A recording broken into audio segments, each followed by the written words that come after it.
Ya siap dong, kan karena dipanggil untuk sebagai saksi, akhirnya saya juga harus memberikan kesaksian dong.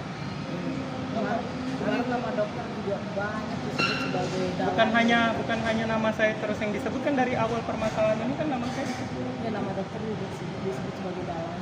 Dokter Nggak ada di di fakta persidangan mengatakan saya dalang, tidak ada. Saya membenarkan, nggak ada bilang dalang. Ada ya?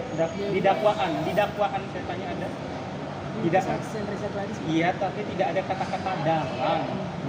Katanya dokter yang menyarankan Reza Gladys untuk menutup kasus. Nah, mendengarkanlah nanti dari fakta persidangan. Saya belum boleh mengatakan apapun bukti dan fakta persidangan sebelum di persidangan. Berarti dokter juga bocor yang menyuruh. Iya, kan memang benar. Ada nggak di situ saya bilang untuk bayar pakai uang? Ada nggak? Saya tanya ke kalian, ada nggak di situ? Ada nggak di kata-kata di rekaman itu saya mengatakan bayar pakai uang? Ada tidak? Terlepas dari masalah direkam atau tidak, itu kan hukum ya. Saya nggak mau substansi masuk ke hukum.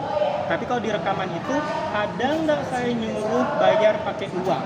Dan itu cuma pembicaraan saya dengan Dr. Reza Gladys, pembicaraan biasa. Gitu.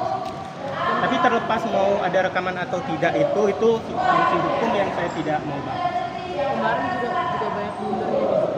Saya nggak mau menanggapi blunder atau tidak, kan itu hakim yang memutuskan. Kalau blunder atau tidak itu kan subjektif ya, pemikiran setiap orang gitu. Tapi biarlah hakim yang akan menilai. Dok, hari ini kan dokter sama dokter Sabina harus jadi saksi kan?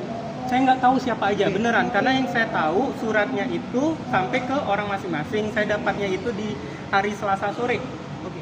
Kalian dokter sendiri kan di sini kan bisa meringankan untuk Niki sendiri ya dok? Iya, jadi mau meringankan dari pihak Niki ataupun pihak Reza Gladys tersendiri kayak gitu. Yang penting saya pasti akan mengatakan yang sejujurnya dan yang sebenarnya.